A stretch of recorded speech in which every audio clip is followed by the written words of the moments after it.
Our dalliance with the colors on those canvases began. It is amazing how each painting has a language of its own. How pink, blue and red evokes passion in your heart and agitates you to the very core, and how brown and black smeared ruthlessly on the canvas can make you sad and disturbed. Art has a language of its own. Perhaps that is the reason why the Neanderthals painted their caves beyond the boundaries of language and created a simple world. How many stories and emotions those little caves might hold, I wonder. It was magical. Sometimes we would talk about how the painter had done injustice to a particular painting and how it felt incomplete. At other times, we would just stand transfixed before another painting, appreciating every single color and emotion that it held. Finally, he ended up buying 5 beautiful contemporary abstract paintings for his office's mess. Right then, the reality hit me hard that we were still strangers and might never meet again. But life is pretty mysterious. And sometimes, a chance encounter can change the course of your life without you even realizing it. Such chance encounters, with powers to alter the course of your life and change you as a person, are not very common, but when it happens, it is more powerful than a nuclear bomb. Such chance encounters might birth myths and legends for generations to muse over. Do you believe in such stories? I did not, until I witnessed it myself one day. Miracles do happen. Thank you so much. I really don't know what I would have done without you, or I mean without your help. My commanding officer will be very happy, he said. Oh, no problem. It was my pleasure. Anyway, time to go now. I tried my best to sound bright and chirpy. Hey no, I owe you a cup of coffee. You can't leave, he said. Well, my hostel closes in an hour. I am really sorry, but I have to go, said. Oh no, that is not done. Okay, give me your phone number, I am actually very busy and I hardly use my phone. Now I was sounding more like myself. You are not supposed to give your phone number to just about anyone so quickly, let alone a stranger. Don't worry, I am not a stalker. It's just that I owe you a cup of coffee as a token of my gratitude, and also, I will ping you my super hilarious forwarded messages. Seriously, could not you come up with something better? I smiled. Actually, I have never tried that line before, so you see it's just a beginner's skill. Grant me this please, he said, and smiled. In the end, he dropped me back to my hostel in his gorgeous black Chevrolet Cruze and said he would ping me soon. How I wished time would have frozen right there. But life is never meant to be simple. Is it? In spite of waiting for his phone call for over a month, I did not even receive a message from him. I cursed myself for not taking his number. It was a dead end. Soon, I forgot about him, not literally, but he was pushed to the bottom compartments of my brain. It was easier to do so then because my mind still controlled my heart. After all, I had a life of my own and, in fact, it was a pretty challenging one, as I was an engineering student who was coping with her last semester. The final placements were coming up. Placement season is the most important time at any engineering college. Usually, students are placed by the end of their third year, which leads to a carefree college life throughout the last year. You feel invincible, cheerful, arrogant spirits are a commonly found trait among fourth-year students. Most seniors transform into the Great Khali while interacting with professors, juniors, and sometimes even with unknown people walking on their road. Popular perception is that engineering colleges are magical places where learning takes place, but the truth is, they are actually beautiful places where beer flows in amber currents, inviting faces are chased by prospective suitors, snooty college sweethearts are considered property and generally remain virgins, coffees are turned into essays, electric kettles are next to God, nights are an exclusive time for leisure, mornings bring a plethora of unwanted tasks like visiting classes, and professors are best ignored. Basically, college life is a Shangri-La rite of passage into adulthood which involves rampant consumption of alcoholic beverages, flagrant and promiscuous sexual behavior, and a general and fundamental disregard for any form of responsibility by its inhabitants. But life can be so tragic sometimes. Due to global recession at the time, placements were postponed for the fourth year, which brutally clipped our invincible wings. There's nothing worse than not getting hired by a multinational company for an engineering student. This changed our college environment drastically, and once again we were burdened with piles of assignments. Seniors were often found with bags under their eyes, wound up on caffeine, eating Maggie while working on assignments before the next class. The smug smiles of our professors and their sudden rise in confidence while dealing with us announced the fulfillment of their long-held grudges. Juniors giggled at us, and we swore to take revenge as soon as we were placed. It felt like a complete fail, a terrible series of events, a failed plan. No senior deserved that. In short, life sucked. Finally, D-Day arrived when Day Zero announced the arrival of top multinational companies.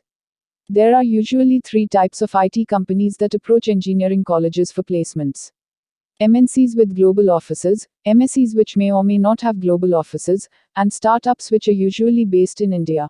Most students get placed into IT companies owing to their comparatively hefty packages and prospects of on-site projects abroad. Other than that, core companies also visit college campuses to recruit students. The placement cell functions with full efficiency during this time of year and behaves like royalty, unlike the rest of the year when they hide in their nerdy dungeons and others think of them as complete college misfits. Every company, irrespective of the pay packages, looks to hire smart brains and ensure that every hired candidate is the top of the lot. Good aptitude, good at logic, good at communication, well versed in basic technology, a topper since kindergarten and whatnot. They truly believe that all these qualities can be found in one single student. In the lead up to the placement day, gods and goddesses replaced Justin Bieber and Rihanna posters in our rooms.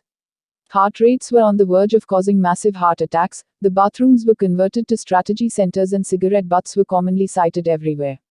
Each batchmate who found a placement was an outcast, spontaneously ostracized from the main social circle. The placed students had a hard time finding a mate to boast about their glories or even to raise a toast over their secured future. Breakups among couples were high and they began to behave like arch enemies if one was placed and the other was not. In short, it was like a nightmare. Thank God, I got placed in a medium-tier company, and that too not so soon, although the inter-batch rivalry and jealousy lasted till everyone was placed. Once the whole lot was placed, the Herculean spirits were back again, and generous hugs replaced the cold stares among peers and tears patched up the breakups. We were one big happy community again, with more important and significant agendas like ragging the juniors, organizing a grand party, hitting the discotheque, packing bags for a hike to some godforsaken place, and even doing all the banned things in the college rule book which we could not do earlier. Ki din aa gaye the. The last month was spent high on weed and partying like the apocalypse was looming. Juniors were grounded again and they sincerely prayed for our departure. We revealed secrets and cried our hearts out over vodka in plastic cups and uninterrupted sutta sessions. We lived our life one last time before striding down into the boulevards of broken dreams and harsh realities of the world outside the college boundaries. Finally, the day of bidding goodbyes and making promises arrived, when our hearts were heavier than our packed trunks. It felt a bit weird. I had never thought leaving this place, my home for the past 4 years, would leave such an everlasting impression on my mind and turn me into the person I am today. College is a place where you eventually find out who you are. The college premises is a place where you leave a huge chunk of your heart, and the people who were your foes suddenly turn out to be the ones who will bring a smile to your face, and college crushes will always linger fondly in your mind. You love your college more than you hate it. As Bryan Adams once said, those were the best days of my life.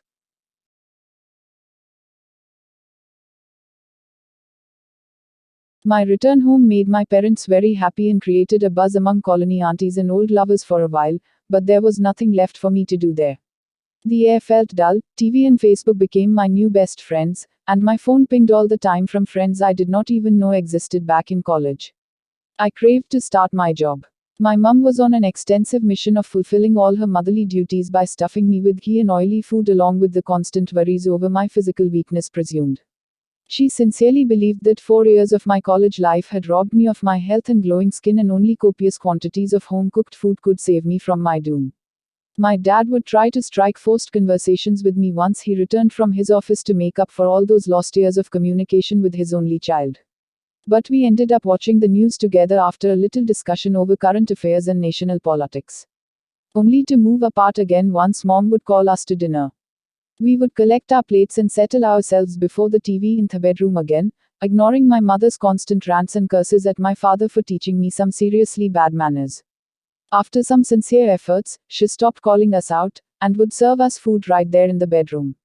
Admittedly, my parents were much cooler than most Indian parents. They never asked me about my future plans or gave me the standard lecture about getting married which most college graduates receive in India. Also, the perks of being the only child meant I would always be a baby in their eyes. Those idle days of lazing around reminded me of Captain Virat again.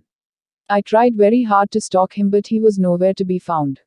What kind of person doesn't exist on Facebook? Only ghosts. I even received 2 wedding invitation cards from my batchmates while I was still looking for a suitable boy to date. Some batchmates even got their joining letters and happily WhatsApped about it on our college group.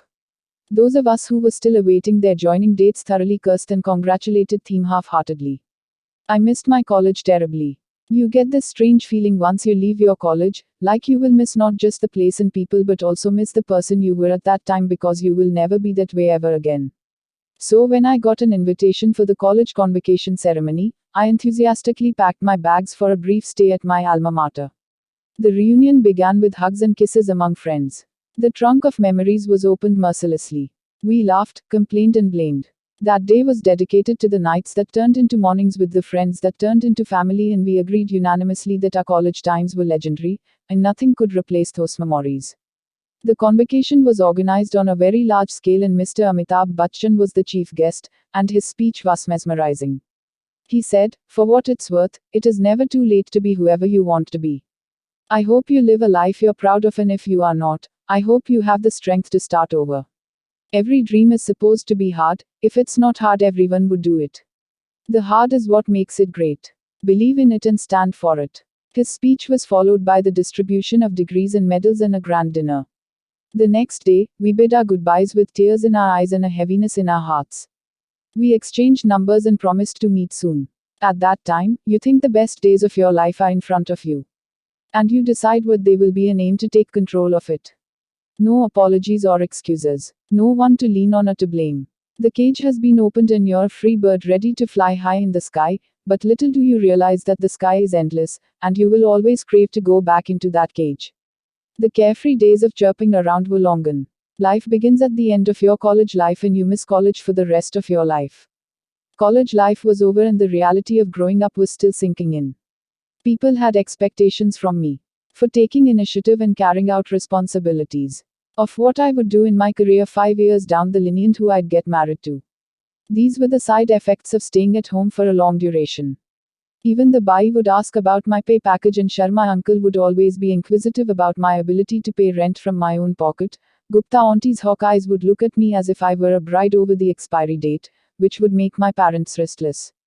The aunties of our times have a weird theory that getting married at the right age is more important than marrying the right person. There also came a time where my mother insisted I learn some basic culinary skills which she thought would be more important to me after my wedding than my engineering degree. I also attended some of the mohalla weddings and mingled with the guys who had once been roadside Romeos and now had turned out as respectable shop wallas. In my school days, they had shamelessly hovered around me, circling around me on their bikes while some ogled at me, standing in a nook or under a tree. I had loathed them once, but now I found them adorable. They looked at me like I was a diva, way out of their league. The cold drinks would never stop arriving and snack plates would be filled at those weddings. The nostalgia was really overwhelming. They never judged me for my cooking skills or marital status, just put me on a higher pedestal. It felt great. But my mom and Gupta auntie shot me disapproving looks and Sumi mother stopped taking me to weddings. Perhaps her ideas about finding the perfect groom at weddings, like it happens in Bollywood, were shattered. I would sleep for hours, soaking my soft pillow with saliva, getting up way past afternoon. Brush slowly and blast music while bathing. The room would be a mess and most of my clothes were usually on the floor instead of in the wardrobe. Not that I needed many, my shorts and "I don't care" printed tee would suffice for days. My mother had now relegated to me the task of bringing home the groceries, accompanying her for vegetable shopping from the weekly hart and witness the ultimate adventures of robbing the poor sabjiwala over a stiff bargain and extra nimbu mirchi. I would also quickly run to the local sweet shop for samosa and rosgal if any unannounced guest would visit us. I felt truly accomplished now that I was helping my mom and most importantly, my mother suddenly thought of me as an important and responsible person. No degree can ever raise you in your mother's eyes as much as a simple round of vegetable shopping can do.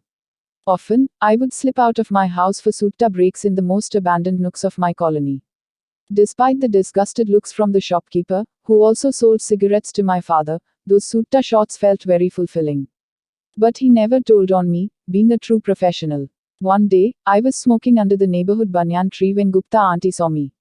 She had come to light her Shani Dev ka diya laden with pure mustard oil, believed to ward off the evil eye. I don't know about Gupta auntie, but Shani Dev definitely looked pleased with me. After that incident, Gupta auntie's groom hunting for me stopped altogether, and she even stopped visiting our house. Thankfully, she never said anything to mom. It was not like I was a smoker. I only did it because I was bored. God never shuts all doors at once. Just when you think you're in the middle of doomsday, He will show you the path to salvation or send some angel to drag you out of your misery. And this happened to me. Finally, I got my joining dates and would soon be on a plane to the city which never sleeps, Mumbai. I was happy, excited about the fact that I would soon be leaving, but suddenly the laid back attitude in my home changed. Things turned emotional. My mom stopped ranting about my laziness or the mess in my room. She cooked all my favorite dishes, ditching the dreaded torai, lauki, saag which I hated. The days flew by and soon I was packing my bags. My mother would not stop crying. Dad took the day off work, something he hadn't done in decades. Honestly, I felt like crying too. I hugged them tightly, kissed my mother a lot, tried to cheer them up as they waved me goodbye at the airport. It was harsh. I suddenly felt lonely and insecure. I had just left my whole universe back at home. The same home where only a few months ago I was dying of boredom. Indian parents never express their unconditional love to their kids, but their kids mean the world to them. They talk about you every day to everyone when you are not around and feel content when you are around. You occupy all your mother's heart and your father's mind. We are not just bonded by blood but also by love. True love. There exists a bitter rivalry between true blue Delhiites and Mumbaikars. 1,000 pens and a million voices have sketched myriad images of Dilwali Ki Dilli and Amchi Mumbai in several shades, and the unspoken waters go over each other as centuries old. Delhi grasps you in its peculiarly unsettling aura, grabs you by the scruff and tries to shove its own dented version of Diligiri down your throat, screaming, "My way or the highway."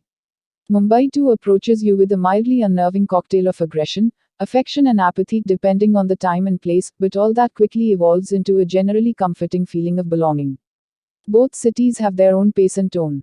People in both these cities think they're living in one of the world's greatest cities and express themselves in their own distinct languages. While a true Mumbaikar has his own lingo and no sentence can be complete without endearing words like Jakkas, Pandu, Vitikle idhar se, etc., a true Delhiite cannot talk without abuses, but don't get them wrong, they're just emotions. The paranthe of Chandni Chowk and the kebabs of Purani Delhi have the power to bring a Delhiite to tears, and similarly a Mumbaikar feels just as nostalgic about his vada pav and Bombay sandwich. In spite of being a true blue Delhiite, I found Mumbai liberating and passionate. The grandeur of Lutyens' Delhi and campus politics were replaced by Bollywood vibes and multicultural amusements where each individual had the space to chase his dreams, his own way. Mumbai looked magnificent from my airplane window seat. The glittering lights felt welcoming and the huge ocean assured me of a better future.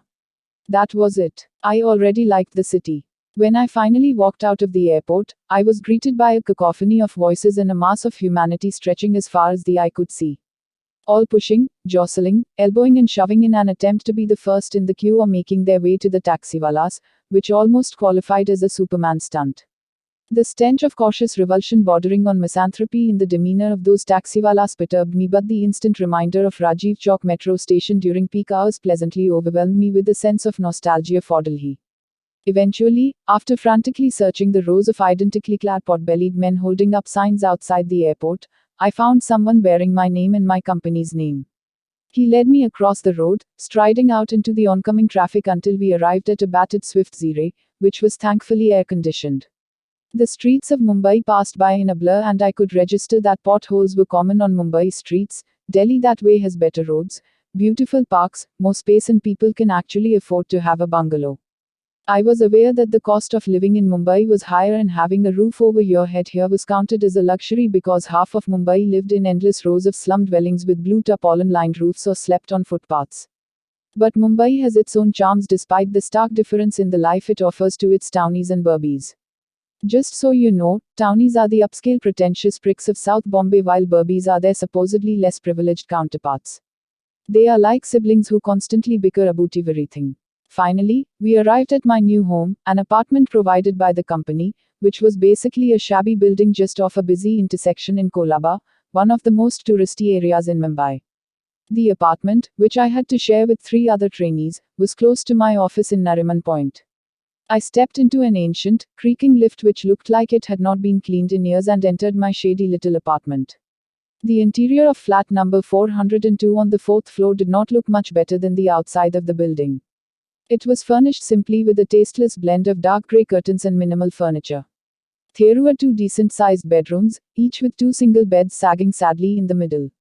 The bathroom and kitchen continued the minimal decor theme. The kitchen was equipped with a 4-burner gas, some basic provisions and a fridge that hummed loudly. The small microwave oven was a surprise though. All in all, nothing too fancy, nothing too pathetic. I was not in a position to expect more. The silver lining was that I got to choose my bed and cupboard. I dumped my stuff onto the corner bed near the window which looked right over the Arabian Sea. I could see miles and miles of ocean right from my bed. I grinned. It was good that I arrived before the other roommates. I was glad I was in Mumbai.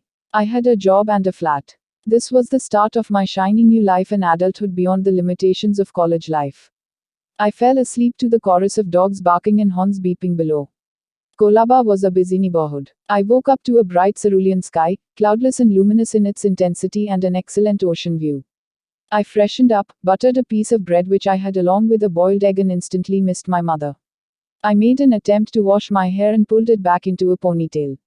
I donned my newly bought pencil skirt along with a white formal long-sleeved shirt, which I was told was the unofficial dress code of Mumbai corporate girls. The pointed pumps added to the overall charm of the corporate attire. This was going to be the first of many days of office. I tried to contain the feelings of excitement as well as nervousness that were bubbling up inside. I was excited and scared at the same time, but the humid Mumbai air was very reassuring. I got in a taxi and made my way to office.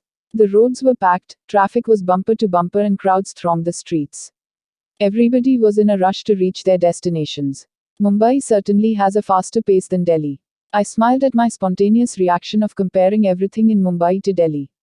My thoughts were interrupted as the taxi screeched to a stop right outside the magnificent office building on Marine Drive in Nariman Point. It was a huge 20-story commercial tower built in a very impressive manner, the corporate headquarters of the company in India. When I entered the lobby and completed all the formalities, there were already 25 freshers, all looking lost. The GET or graduate engineering trainees were put together for further training with the sole purpose of transforming the unpolished and unsophisticated students into hardcore suave professionals.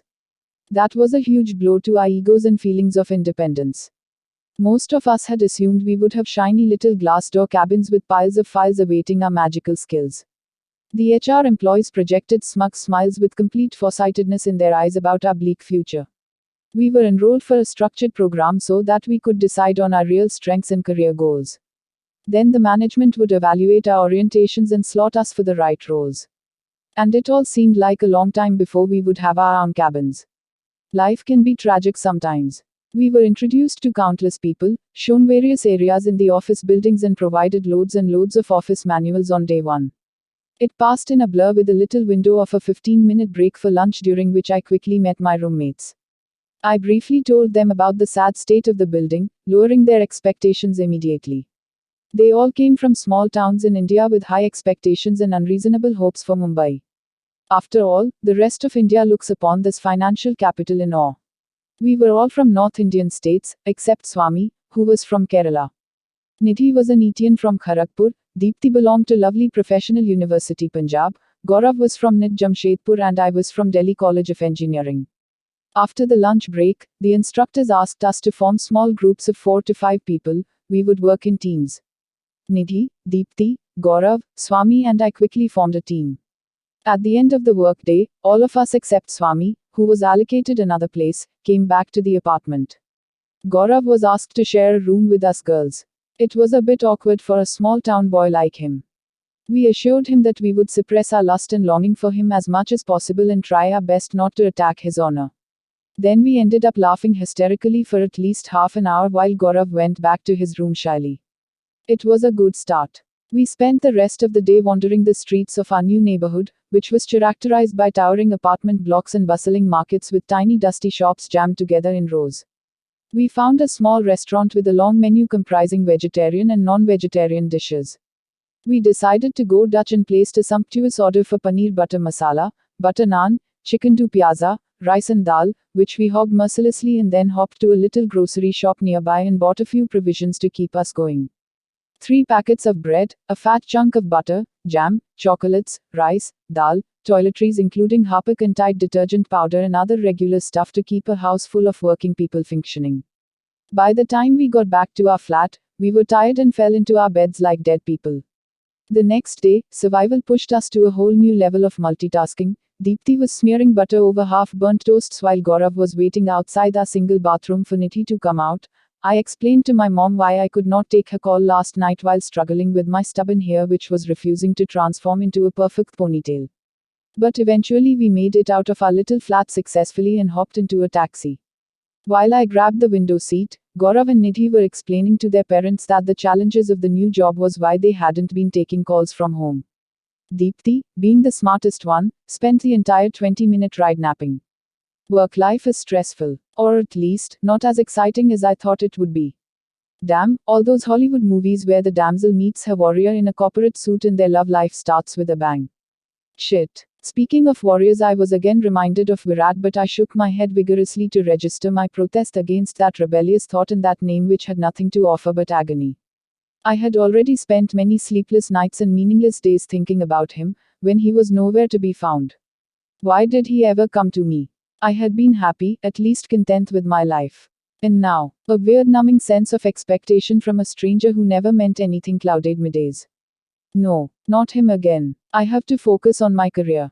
There was absolutely nothing happening on the job front. The human resource department was on some sort of secret mission of tormenting the newly recruited trainees as long as we were in their grip. Every day our pride at being employed there was being replaced slowly by a feeling that we were slaves. Our jobs ranged from bringing coffee for HR to attending to their daily grocery needs to working on their PowerPoint presentations and Excel spreadsheets. No assignment was given to us even in 2 months, and we were subjected to regular quizzes and surprise tests evaluating our various technical and interpersonal skills just like in college. Swami, being the nerd that he was, turned out to be the brightest star of our batch of newly joined employees. He was the only one memorizing the pile of boring manuals thrown at us. Though his popularity among HR guys was directly proportional to the hatred among the trainees, it did not bother him an ounce. Some genius from the HR department came up with the very original idea of introducing morning yoga to our batch, which looted its peace. They believed yoga would help us focus better, gain confidence and strengthen our corporate ethics. Once we also swept the streets in the Dharavi slums as an initiative by our company's Swachh Mohalla Abhiyan. The head honkus of the company truly believed it would connect us with the locals. But we saw them laughing at us while we collected garbage with constipated looks on our faces. One 5-year-old kid even had the audacity to pee openly on our collected garbage and run away instantly. Don't believe in shining India ads. It's not all that easy.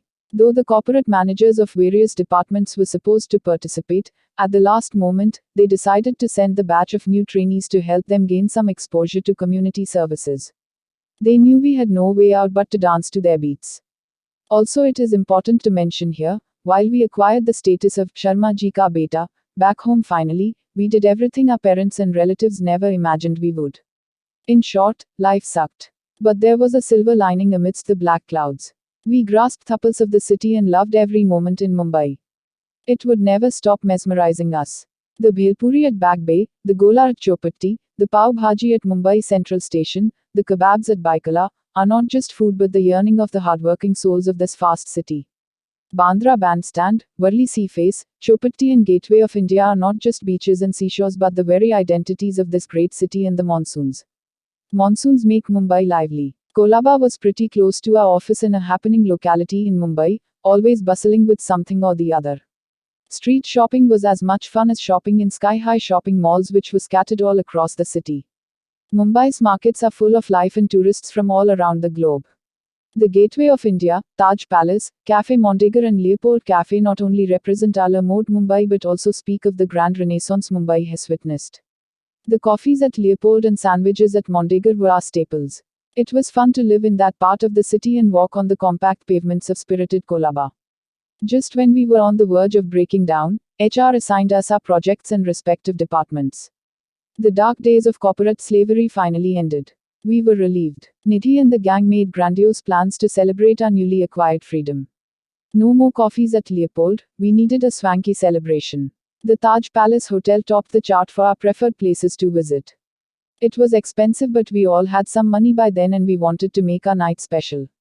We locked down on the Taj.